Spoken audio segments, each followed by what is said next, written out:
여기는 좀 연골이 좀 다 깎인 거예요. T자 모양으로 좀 깎였네. 야, 이미 뼈가 좀 드러날 정도로 연골 손상이 진행이 많이 됐구나. 아이고, 좀만 빨리 오지. 연골 손상이 진행되기 전에 좀 추격 제거해줬으면 이렇게까지 연골이 손상이 안 됐었을 텐데. 아플만 하네. 딱 보니까 그냥 아플만 하네.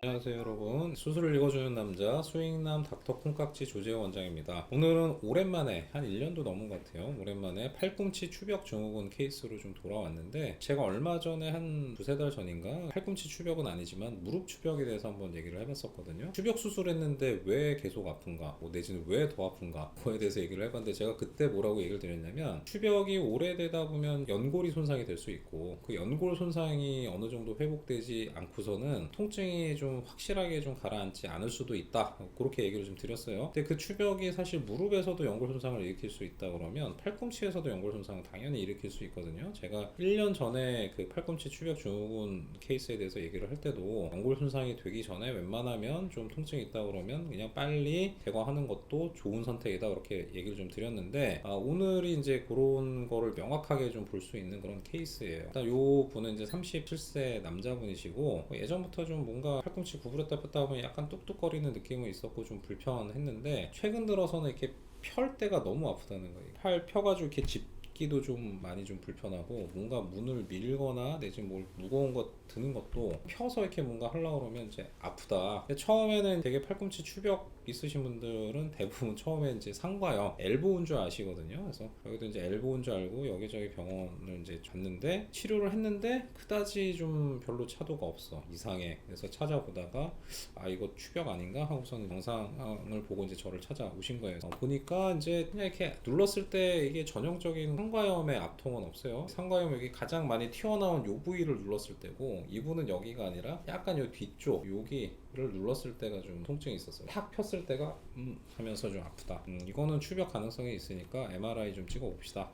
엑스레이 일단 먼저 찍어봤는데 이상이 없어요. 추벽 증후군에서는 이게 추벽이라는 게 덧살 같은 거기 때문에 엑스레이 보이진 않으니까. 엑스레이 보는데 뭐 관절염 소견도 없고 석회 같은 것도 없고 그냥 뼈 모양 정상입니다. 이상이 없어요. 업사진도 크게 뭐 이상은 없죠. 근데 이 뒤쪽에 이제 삼두박근 있는데 뭔가 조금 뼈가 좀 튀어나왔는데, 이건 이제 추벽과 상관없이 이건 삼두박근 힘줄염이 조금 심해지면 이럴 수가 있고요. 물론 이제 이것도 좀 불편하시다고 해서 이것도 좀 깎았는데, 뭐 이건 이제 부차적인 거고, MRI 찍어봤더니 여기 요렇게 삼각형으로 관절 사이에 이제 추벽이 이렇게 껴있는 걸 볼 수 있어요. 옆 사진에서도 이렇게 추벽이 껴있는 정도면 꽤 좀 클 가능성이 좀 있어요. 옆쪽에 원래 외상가염이면 이쪽 부분에 있는 힘줄이 좀 변색이 되거나 이제 파열이 되는데 전혀 그런 건 없거든요. 외상가염은 아니고 추벽이 아마도 맞겠습니다. 보면 이 뒤쪽에 엄청나게 큰 두께로 추벽이 뼈하고 뼈 사이에 껴있는 게 이렇게 좀 보입니다. 옆 사진 보면 더 잘 볼 수가 있는데, 이렇게 보시면 요게 이만큼의 이제 추벽이 안으로 좀 껴 있어요. 그러니까 원래 윗뼈하고 아랫뼈 사이에 추벽이 없이 그냥 연골끼리만 좀 매끈매끈하게 왔다 갔다 해야 되는데, 매끈매끈할 연골 사이에 이런 덧살이 하나 살이 껴 있어요. 뭐 물론 이제 살도 뼈는 아니니까 아주 꺼끌꺼끌하진 않겠지만, 이제 연골하고 연골이 맞닿는 것보다는 훨씬 마찰 계수가 좀 클 거고, 실제로 연골끼리 이제 비벼봤을 때, 특히나 이제 관절 액처럼 윤활유 역할을 하는 그런 액체가 있고 연골끼리 비비면요, 얼음하고 얼음을 비비는 것보다도 마찰 계수가 더 적어요. 그러니까 우리 관절이 평생 태어나서 죽을 때까지 뭐 관절염 없이 뭐 다행히 그렇게 사시는 분들도 있는데, 평생 이렇게 뭐 계속 마찰이 되는데도 안 닳을 수도 있어. 그만큼 매끈매끈한 건데, 그 사이에 덧살 같은 게 하나 껴있으니까 그게 이제 시간이 지나면 조금씩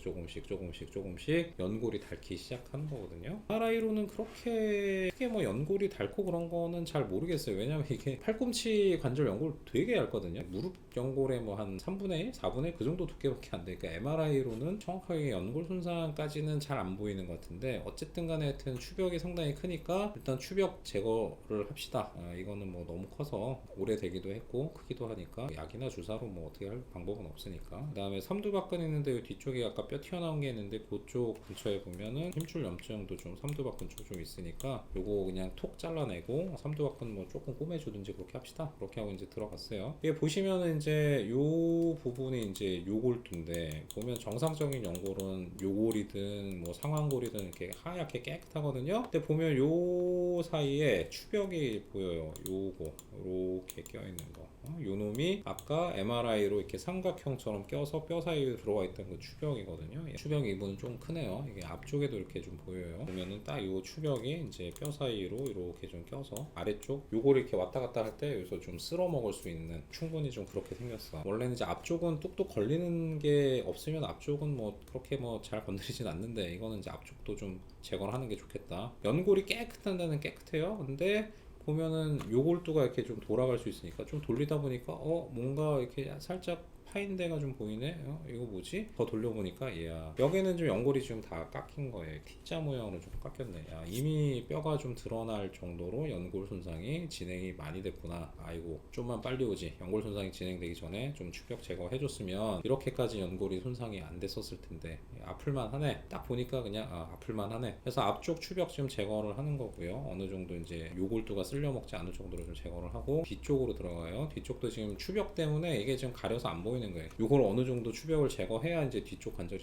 보이는데, 제거하고 이제 들어가는 거예요. 그러면 아래쪽에 이제 요골두 맨질맨질한 정상적인 연골 있는 데가 보이고요. 추벽을 지금 좀 계속 갈아먹는 거고, 보면은 여기는 정상인데 요쪽 부분은 조금 연골이 좀 살짝 이상한 거예요. 저거보다 조금 더 저쪽에 아까 연골이 없었던 그 부위가 있어요. 요골도 돌려보면 연골이 푹 파인 데가 이렇게 보이죠. 지금 추벽을 제거했기 때문에 이렇게 바로 보이는 건데, 추벽을 제거 안 했으면 아마도 요렇게 좀 추벽이 좀 껴 있었겠죠. 딱 그 추벽이 껴 있는 그 부위 정도로 지금 연골이 좀 갈린 거예요. 뼈가 드러난 데가 이렇게 볼 수 있어요. 원래는 이제 요골두가 저렇게 연골 손상이 되면 사실 재생할 방법이 마땅치 않아요. 또는 약간 좀 늦게 오셔서 저렇게 손상이 됐죠. 원래는 요골두 쪽에 이렇게 연골 손상이 있는 경우 대부분 이제 운동선수들, 예를 들어서 체조, 기계 체조하는 선수들이라든지 야구 선수들, 그런 선수들에서 주로 생기고, 사실 그런 선수들에서 저렇게 요골두든 내지는 그 위쪽에 이제 상완골 쪽이든 그쪽에 연골 손상이 오면 사실 치료하기가 상당히 좀 쉽지는 않아요. 골에서 연골을 떼다 뭐 붙이기도 하고, 무릎에서 하는 것처럼 뭐 미세 첨공 같은 걸 해보기도 하는데, 특히나 이제 요골두에서 저렇게 연골 손상되는 경우는 흔하지는 않기 때문에. 근데 뭐 또 다른 방법이 또 뾰족하게 없어. 어쩔 수 없이 일단은 그래도 해보면 연골 생기면 다행이니까 이제 어쩔 수 없이 가느다란 한 1mm 정도 되는 핀으로 이제 구멍을 뚫는 미세 첨공을 좀 해봅니다. 이게 이제 사실 팔꿈치에서 정석적인 방법은 아니긴 한데 뭐 다른 방법이 또 없어요. 그래도 일단 이렇게 구멍을 뚫어서 보면 이제 여기서 피가 좀 나는 걸 좀 볼 수가 있고, 이제 조금 혹시라도 좀 더 잘생기게 뭐 미세 첨공한 부위에다 이제 콜라겐 좀 뿌려놓죠. 이렇게 하고 이제 수술 끝나고 나서 이제 MRI 찍어보면 아까 이 삼각형으로 있던 추벽이 좀 없어진 걸 좀 볼 수가 있고요. 여기가 아마 그 미세 첨공했던 그 구멍 뚫은 흔적이 좀 있는 것 같아요. 뒤에까지 다 아까 이렇게 차 있던 추벽들이 다 제거가 됐고, 옆 사진에서도 보면 이쪽에 있던 추벽들이 다 제거가 된 거를 좀 볼 수가 있어요.